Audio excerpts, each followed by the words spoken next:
ကျွန်တော်တို့နိုင်ငံကဘဏ်လုပ်ငန်းပိုင်းမှာတော်တော်လေးကိုနောက်ကျတယ် sorry နောက်ကျကြိုင်နေရလို့ပြောရင်ပုံမှန်လိမ့်မယ်ဆိုတော့ပြောစရာရှိတာကကျွန်တော်တို့နိုင်ငံကဒါအဖက်ဖက်ကနေနောက်ကျနေတာဘာများ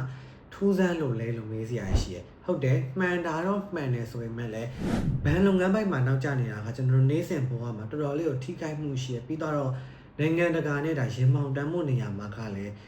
ဟာကွက်တကွက်လို့ဖြစ်နေရပေါ့လေပြောလို့ရှိရင်အရင်ခေတ်ကဒါနိုင်ငံတကာမှာကမ္ဘာနိုင်ငံတွေမှာ credit card တွေ visa card တွေခေတ်စားခဲ့တဲ့အချိန်မှာလေကျွန်တော်တို့နိုင်ငံမှာကဒီဘဏ်ကတ်တွေကခက်မစားတော့မရှိဘူးလို့ပြောချင်တာတော့မဟုတ်ဘူးရှိရတုံးလို့ရတယ်ဆိုပေမဲ့ပုံမှန်လူလက်တန်းစားတွေကြားထဲမှာဒီကတ်တွေကဒါတွင်တွင်ကျင်ကျင်မရှိခဲ့ဘူးလို့ပြောရလိမ့်မယ်အဲအကြောင်းမလို့ကျွန်တော်တို့ကနိုင်ငံတကာကပစ္စည်းတွေကိုဝယ်မယ်ချမ်းမယ် website တွေထဲမှာသွားဝယ်မယ် software တွေဝယ်တာဖြစ်ဖြစ်နောက်ဆုံးရုပ်စွာအစုံဒါ game တွေဝယ်တာတွေပဲဖြစ်ဖြစ်ဒီလိုအနေအထားမျိုးတွေမှာနိုင်ငံတကာဘဏ်ကတ်တွေကိုသုံးဖို့အတွက်ကျွန်တော်တို့လူငယ်တွေကြားထဲမှာပဲဖြစ်ဖြစ်လူကြီးတွေကြားထဲမှာပဲဖြစ်ဖြစ်အခက်အခဲတွေရှိခဲ့ရပေါ့လေအခုဆိုလဲဒါနိုင်ငံတကာတွေမကဘဲနဲ့အိမ်နီးချင်းနိုင်ငံတော်တော်များများမှာပဲ QR code payment စနစ်တွေကတော်တော်လေးကိုတွင်ကျနေပြီဒါဆိုလို့ရှိရင်ပြောစရာရှိတာကကျွန်တော်တို့နိုင်ငံမှာလည်း QR code နဲ့ငွေချေတဲ့စနစ်တွေကတော့ရှိတယ်ဒါပေမဲ့ဘယ်လိုတွေကွာခြားတာလဲအိမ်နီးချင်းနိုင်ငံတွေအာဆီယံနိုင်ငံတွေမှာကဘယ်လိုမျိုး QR code စနစ်တွေကိုတီထွင်ပြီးသုံးနေကြလဲဆိုတော့ကျွန်တော်ဒီနေ့ဗီဒီယိုမှာပြပြသွားမှာဖြစ်ပါတယ်ဆိုတော့အရင်ဆုံးအိမ်နီးချင်းနိုင်ငံတွေထဲမှာအတိုးတက်ဆုံးနိုင်ငံဖြစ်တဲ့စင်ကာပူနိုင်ငံကိုစပြီးကြည့်ကြမယ်ဆိုရင်စင်ကာပူမှာကပေးနှောင်းလို့ခေါ်တဲ့ QR code နဲ့ငွေပေးချေတဲ့စနစ်ရှိတယ်ဒီပေးနှောင်းဆိုတဲ့စနစ်မှာကျွန်တော်တို့ဒါစိုက်နေမှာငုံသွားစားလို့ငွေချေတဲ့အခါမျိုးပဲဖြစ်ဖြစ်တငယ်ချင်းအပေါင်းအသင်းတွေကြားထဲမှာငွေလဲတဲ့အခါမျိုးတွေငွေလွှဲတဲ့အခါမျိုးတွေမှာပဲဖြစ်ဖြစ်ဒီပေးနှောင်းကိုတုံးတယ်ဒီပေးနှောင်းကိုတုံးဖို့အတွက်ဖုန်းနံပါတ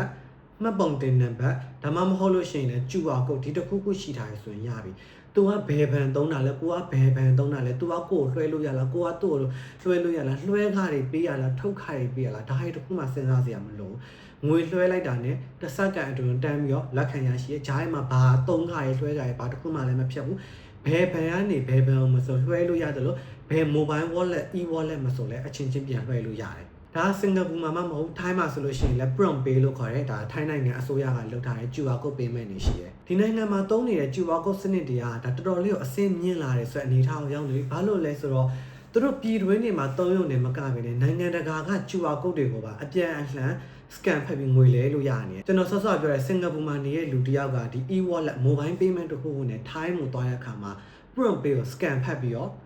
့ငွေချေလိုက်လို့ရဥပမာအဖြစ်ကျွန်တော်တို့ဒါ KP နဲ့တခြားနိုင်ငံကိုသွားပြီး scan ဖတ်ပေးတယ်လို့မျိုးပေးလို့တော့မရဘူးပေါ့လေဒါသဘောတရားကိုပြောပြတာပေါ့အဲ့လိုမျိုးပေးတယ်လို့မျိုးပေးလိုက်လို့ရမယ်ဒီလိုမျိုး scan ဖတ်ပြီးသုံးလိုက်မယ်ဆိုလို့ရှိရင်လည်းဒါစင်ကာပူဒေါ်လာကနေဘတ်ကိုလက်ရှိပေါက်ဈေးတိုင်းအလိုလိုဖြတ်သွားပြီးကိုကဒါကြိုတင်ပြီးတော့မှငွေလဲတာတွေငွေထုတ်တာတွေအကျွေစီတွေဒီဇလန်တွေတခုမှကိုကခေါင်းစားစရာမလိုတော့ဒါတွေပဲလားဆိုလို့ရှိရင်တော့မဟုတ်သေးဘူးဒါစင်ကာပူမှာရှိရဲ့ Pay Now နဲ့အိန္ဒိယမှာရှိနေတဲ့ UPI နဲ့ကဒါအပြန်အလှန်ချိတ်ဆက်ထားတယ်ပြောလို့ရှိရင်တော့စင်ကာပူနိုင်ငံမှာအိန္ဒိယနိုင်ငံသားတွေကအလုပ်လာလုပ်တယ်ဆိုလို့ရှိရင်ဒါသူ့မိသားစုဝင်တွေအိန္ဒိယနိုင်ငံကိုငွေပြန်လွှဲခြင်းတယ်ဆိုရင် Pay Now ကနေတဆင့်သူ့နိုင်ငံရဲ့ UPI ကိုတန်းပြီးတော့လွှဲလိုက်ရုံပဲအကြမ်းဖျင်းအဖြစ်ပြောလို့ရှိရင်တော့လွှဲခါတွေထုတ်ခါတွေဒါတွေတခုမှပေးစရာမလိုဘဲနဲ့စက္ကန့်ပိုင်းတော့လွှဲလိုက်လို့ရတာဘယ်ဘန်ကနေဘယ်ဘန်ကိုလွှဲရတော့ဘယ် wallet ကနေဘယ် wallet လို့ဒါမျိုးတွေတွေးစရာမလိုအပြန်အလှန်အားလုံးကိုလွှဲလို့ရတာဒီလိုမျိုးနိုင်ငံတွေမကဘဲနဲ့အာဆီယံနိုင်ငံတော်တော်များများမှာဒီလိုမျိုး QR code တွေရှိပြီးသားဒါဗီယက်နမ်တို့မလေးတို့အင်ဒိုနီးရှားတို့ဒီလိုမျိုးနိုင်ငံတွေမှာဆိုလို့ရှိရင်လည်းနိုင်ငံတော်အဆင့်အမျိုးသားအဆင့် QR code payment စနစ်တွေရှိရနိုင်ငံဒီအာဆီယံနိုင်ငံအချင်းချင်းအပြန်အလှန်ချိတ်ဆက်ပြီးတော့မှလွှဲလို့ရတာဖြစ်တဲ့အတွက်ကြောင့်မို့လို့ခီးသွားတဲ့အခါမျိုးတွေမှာအများကြီးငွေလဲသွားစရာမျိုးတွေမလိုဘူးကိုကဖုန်းတစ်လုံးရှိုံနဲ့ဒီ mobile wallet နဲ့ပဲအပြန်အလှန်လွှဲလို့ရနေပြီကျွန်တော်တို့နိုင်ငံမှာလည်းနိုင်ငံတော်အဆင့် QR code ဆိုပြီးတော့လုပ်နေကြပြီဒါပေမဲ့တအားကြီးတော့မတွင်ကျဲသေးဘူးအခုချိန်ထိကို KP နဲ့ရလား Wave နဲ့လက်ခံလားဆိုပြီးတော့မေးနေရတော့မယ် QR code ကအရင်တော့ထက်တော့အများကြီးအဆင်ပြေလာတယ်ဆိုပေမဲ့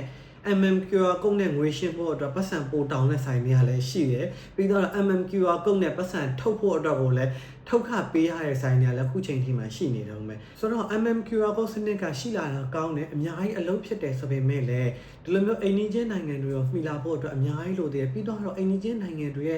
ဘဏ်ကစနစ်တွေ network တွေနဲ့ချိတ်ဆက်အသုံးပြုနိုင်ဖို့လည်းတွင်တွင်ကြဲကြဲဆောင်ရွက်ဖို့လိုသေးတယ်ဒီအိမ်နီးချင်းနိုင်ငံတွေနဲ့အနီးကပ်ပူးပေါင်းပြီးတော့မှ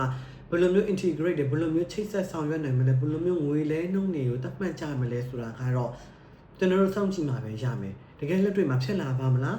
ဖြစ်လာရင်တော့လည်းအကောင်းဆုံးပေါ့လေ ကမ္ဘာနေပညာစနစ်တွေတိုးတက်လာတဲ့အနှစ်တကဘာလုံးအတိုင်းအတာအနေနဲ့ဒီဘဏ်လုပ်ငန်းစနစ်တွေငွေကြေးစနစ်တွေကတိုးတက်လာကျွန်တော်တို့အာဆီယံနိုင်ငံခြားထဲမှာလည်းတော်တော်လေးကိုခရီးပေါက်လာကြပြီဆိုတော့ကျွန်တော်တို့မြန်မာနိုင်ငံမှာလည်းဒီလိုမျိုးအဆင့်မြင့်တဲ့ငွေကြေးစနစ်တွေငွေလဲတဲ့ငွေလွှဲတဲ့စနစ်တွေကိုဘယ်အချိန်မှသုံးရနိုင်မလဲဆိုတာကတော့ကျွန်တော်တို့မျှော်လင့်ရုံပဲရှိမယ်ပြီးတော့ဒီလိုမျိုးသုံးရတဲ့အခါမျိုးတွေမှာလည်းငွေလွှဲခါတွေထုတ်ခါတွေဒီလိုမျိုးတွေမရှိဘဲနဲ့အဆင်ပြေပြေချောချောချူချူသုံးရမျိုးကတော့ကျွန်တော်တို့မျှော်လင့်ရုံပဲရှိတယ်ဆိုတော့ဒီဗီဒီယိုကြည့်နေတဲ့လူတွေက QR code တွေနဲ့ငွေပေးချေတဲ့အခါမျိုးမှာ line ကျနေလို့လွှဲလို့မရဘူးလို့ system ကျနေလို့လွှဲလို့မရလိုက်ဘူး fail ဖြစ်သွားတယ် error တက်သွားတယ်လို့ပြန်လွှဲရတယ်လို့ဒါမျိုးတွေရောကြုံရဘူးလားပြီးတော့လွှဲခါတွေရောဘယ်လောက်တွေဖြတ်နေကြလဲဆိုတော့အောက်က comment တွေမှာ